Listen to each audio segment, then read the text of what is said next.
I'd love to explore that myth and what is the reality of how it can be applied. Right. So you build a house, you start with the foundation first. You're not designing the pool. Right? You start with the foundation. That's what company culture is. It is the foundation and bedrock of an organization of shared values, mission, and vision. Right? We know these things. We know every business school is going to teach you about mission, vision statements, core values. Right? Some companies will go and deckle that on their wall and really championing that. But that's just like one step of many that one has to do to be able to make it a reality.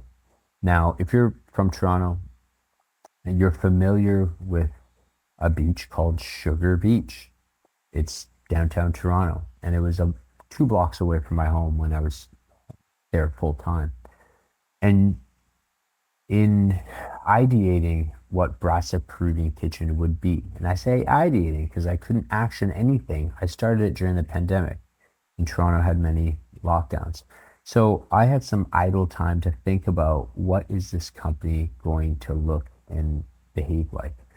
It took me nearly 1 year to develop the mission, the vision, and the values of the company. Not because I can't string some words together. It's because I had some time on my hand and I would jot some things down one day in a notebook when I was sitting at Sugar Beach.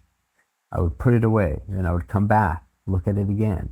So I was forming this foundation of the company that one day would be my organization. Company culture is not reserved for $100 million companies and above. Company culture can be something that small businesses action because there are many cost-friendly opportunities to be able to leverage company culture strategies to build the foundation that I speak of. For example, one of our core values is experience driven as a company. So we want everybody that interacts with Brasa Peruvian Kitchen to have a phenomenal experience. Jason, the customer, Jason, the supplier, Jason, the insurance person that does the insurance professional that facilitates our insurance, and anybody that you interact with, the delivery driver. So if we want everybody to be cut from the same cloth, what you can do is take interview questions based off of your core values. So if experience driven is a core value, Jason, if you interview with us at Brasa Peruvian Kitchen, I'm going to ask you a question. What is the most memorable customer experience that you've ever received as a customer? Tell me about that.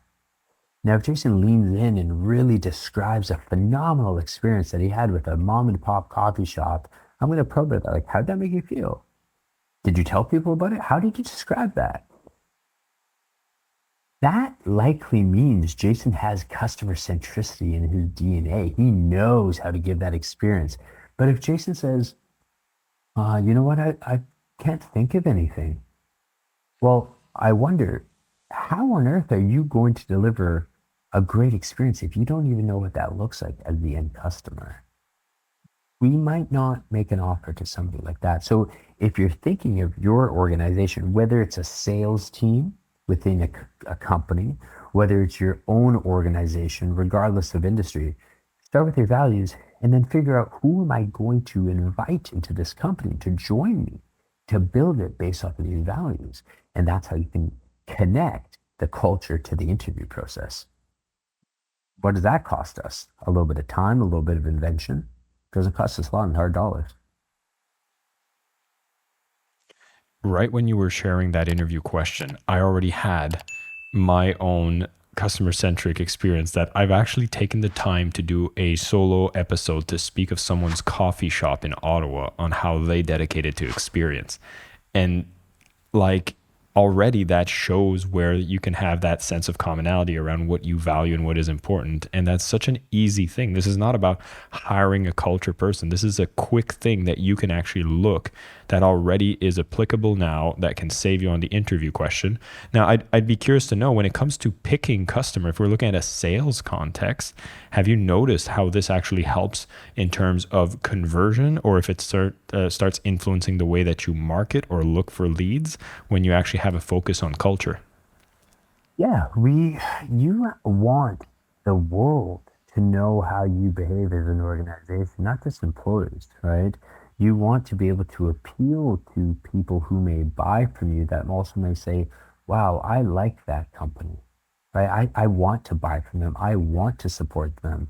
It's not dissimilar to, how Nike positions themselves, right? I don't play basketball well, but if I put on a pair of LeBron James basketball shoes, I feel like I play a little bit better because I kind of associate and align with that brand and what they stand for. And that can translate, being able to communicate your company culture is phenomenal. So, and can provide phenomenal results on the sales side of things and customer acquisition and increasing conversion. I'll give you an example. Let me contextualize it. So if you go to a Brasa Peruvian kitchen, this is live in New York. I thought of this 2 days ago, ahead of this podcast. So it's going to be coming to Toronto as well. But as Jason approaches our team to order his meal, there's the sneeze guard that is typical in fast casual restaurants. He'll be greeted. The words serve you. I don't give people scripts, no sales scripts, no service scripts. I give them some guidelines. So the word serve you must be presented to Jason. How may I serve you? In any way. Welcome. What may I serve you today? Something like this. Okay. But what Jason's going to notice is that there's a 4-inch by 4-inch decal or sticker on the sneeze guard. And it says, and I will go verbatim because I wrote it just the other day. It says, we are a no tipping environment. It is not your responsibility to pay a living wage. It's ours. The team members serving you today earn 21% higher than comparable restaurants. Thank you for choosing us. And I turned to my director of operations and I said, I want to do this. What do you think? He said, let's do it. Because when people read that sticker, and I'm not kidding you, Jason, they see it. And you see their eyes get big. And you see them Instagramming it. You see their eyes get big. So when you lift your head up and I say, Jason, welcome to Peru. Welcome to Brasa. How may I serve you? I'll have the hot Brasa chicken bowl. Jason, would you like double protein on that? Jason, would you like a superfood smoothie? Oh, I like this company. Yeah, give it to me. That is how I'm able to increase your average guest check in a way that is trusting because I built rapport with you. How you market your company culture is the acquisition tool. How you create a community of people that want to be a part of the next product launch, liking your Instagram posts and engaging there. That is the rub. That's what's missing. That's where the rubber meets the road. But it goes back to where do we learn these things? I only know any of this because of 2007 and 2012 at 1-800 Got Junk. That was the bedrock for me. That got kind of the flywheel turning. And here we are today in restaurants. And look, a junk removal specialist turned restaurateur. Who would have thought that? Thank you so much for listening to the Selling with Love podcast. We have some previous episodes you can tune into right here. And if you prefer the short form content where you get to the point in under 10 minutes, we do have a ton of clips from our best episodes that are being shared on this channel as well. So pick which one supports you the most. And of course, thank you for liking, subscribing, and of course, selling with love.